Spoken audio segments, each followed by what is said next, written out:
connaissez pas créer le vide en vous. Faites de la méditation. Voilà. Madame Juliette, nous allons avoir des cours de méditation dans Profitec en 2025. Très bien. Parce que je suis convaincu qu'il n'y a pas de spiritualité sans la méditation. Oui. La méditation est un instrument de la spiritualité. Quelqu'un ne peut pas faire de la spiritualité sans méditer. Bon.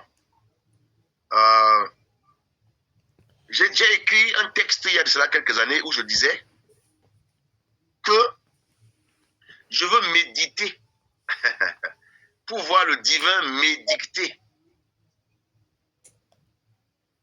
Est-ce que vous connaissez? Donc, faire le vide, c'est souffler, madame. Allez-y, soufflez, madame Juliette. Soufflez pour ne plus être étouffé. Soufflez. Voilà, laissez cette dette tranquille. Si vous mourrez aujourd'hui, on va vous enterrer. Les gens qui vous réclamaient leur dette vont trouver que c'est terminé, mais vous serez morte. Je vous ai dit aujourd'hui que Dieu a créé la vie joyeuse. C'est l'être humain qui la perçoit sous l'angle de la peine. La vie n'a pas besoin d'être pénible. Même dans la peine, on peut avoir la joie. Et c'est d'ailleurs ça qui montre qu'on a une spiritualité qui est aguerrie. Soufflez. J'étais en Afrique du Sud. Lorsque une des personnes qui m'a formé, un grand leader, un ingénieur, m'avait dit, there are 5 places in the world where I'm very creative. When I want to become like God, I go to those places. Il a dit qu'il y a 5 places au monde, 5 endroits au monde. Quand il est là-bas, il devient comme Dieu. Et je lui ai demandé où? Il me dit, number 1, my bedroom. Sa chambre. Ta chambre doit être un sanctuaire. Parce que ta chambre est le lieu où repose ton âme. C'est ton refuge. Un jour, on fera un séminaire là-dessus. Il n'y a pas de l'énergie dans la chambre de certaines personnes. Il n'y a pas de l'énergie. Voilà. Je sais de quoi je parle. Et vous trouvez un caleçon au lit, et vous trouvez une chaussure là-bas, une serviette accrochée. Il y a des gens, leur chambre, le lit dans leur chambre est placé au même endroit depuis 15 ans. Voilà. Et sous le lit, il y a des cantines, des valises, toutes les choses dont ils ne se servent pas souvent, c'est sous le lit. Bon, vous voulez faire le vide comment? Bon, vous faites le vide comment? Vous voulez faire le vide? Voyez-vous? Madame Juliette, demain matin, réveillez-vous et prenez tout ce qui ne vous sert plus. Débarrassez-vous-en. Ouais. Donnez aux gens. Donnez. Il y a plein de choses chez vous qui ne vous servent plus. Allez, prenez ça et donnez aux gens. Donnez. Hein, libérez l'espace. Laissez l'énergie circuler là. Donnez. Madame Juliette, il a dit la chambre à coucher. Voilà. C'est un endroit. C'est grave. Bon. Il avait dit sa Benz, parce que c'était les 5B. Bathroom Benz. Sa Benz, c'était sa Mercedes-Benz. Donc quand il était à bord de sa Mercedes-Benz, il faisait le vide, il soufflait. Après, il a dit bouche. B, c'est le bois, la forêt. Allez un peu, n'est-ce pas, un peu loin. S'il y a la sécurité, ben, retirez-vous dans le bois. Et puis, restez là, dans la nature. Voilà. Et après, il m'a dit quoi encore, un autre endroit. Et bien, il avait cité 5. Voilà, the bathroom, numéro 4. La salle de bain. Il m'a dit que des fois, il s'assoit là où on va aux toilettes, là. Il s'assoit sur... là où on s'assoit pour faire ses besoins, là. Des fois, il s'assoit là 1 heure de temps.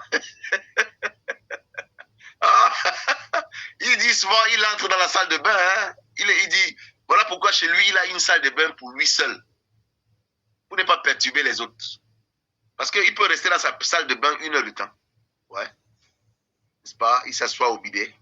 C'est quand il s'assoit sur le bidet qu'il pense, il se vide, il retire. Bon, la salle de bain. Dans la salle de bain, il y a des miroirs. Ça vous permet de vous revoir. Ça vous permet de faire face à face avec vous-même. Et ça vous permet de neutraliser vos démons. Ça vous permet d'avoir un désir de vivre. Ça vous permet de neutraliser tous ces petits micmacs. Les soucis par lesquels vous passez maintenant ne sont rien. Cette somme d'argent qu'on te demande de payer là, dans 5 ans, tu verras que c'était le point de départ de ma fortune. Toi qui veux esquiver la montagne, gravis-moi cette montagne-là. Tiens-toi au sommet. Le commencement de ton ascension. Oui. Ce problème que tu rencontres maintenant est le point de départ de ton ascension. Mais tu ne sais pas. Embrasse-moi ce problème. Confronte-moi ce problème. Ça permet de souffler là. Tu es en train d'étouffer parce que tu respires trop. Tu inspires beaucoup. Tu ne fais qu'inspirer. Tu ne fais que prendre. Tu ne fais que recevoir. Tu ne fais qu'absorber. Tu ne fais que recevoir. Lâche-toi. Lâche-toi. Il n'y a rien. Voilà. Donc,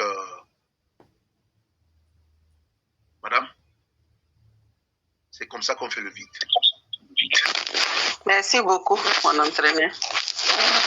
Faites le vide, faites le vide. Et puis, pardonnez-moi les gens là. Pardonnez aux gens qui vous ont offensé. Il faut leur pardonner là. Vous-même, pardonnez-vous. Hein. Pardonnez-vous. C'est comme ça qu'on fait le vide. Pardonnez-vous. Voilà. Vous n'êtes pas criminel. C'est pas vous c'est pas vous qui avez tué Jésus. Hein. Voilà. Donc, vous pouvez vous pardonner. Hein. Hein? Qu'est-ce que vous avez même fait qu'on va dire que vous êtes une criminelle? Alors, je m'en fous. Hein. C'est quoi? Je m'en fous. Et puis, l'autre façon de faire le vide, c'est de vivre. Mais vivez, madame Juliette, vivez. Prenez le dernier montant que vous avez, allez au restaurant avec ça. Allez vivre là. Ah oui, vivez, hein. Oui, vivez. Mais si une manière de faire le vide, c'est être égoïste, hein. Il y a des choses que vous devez profiter de la vie, vous seul. Vous avez fait pour les autres. Vous avez fait pour les enfants. Vous avez fait pour vos frères, pour vos sœurs, pour les parents. Et depuis, c'est Dieu qui va prendre soin de vous. Allez, prenez-moi soin de vous, là.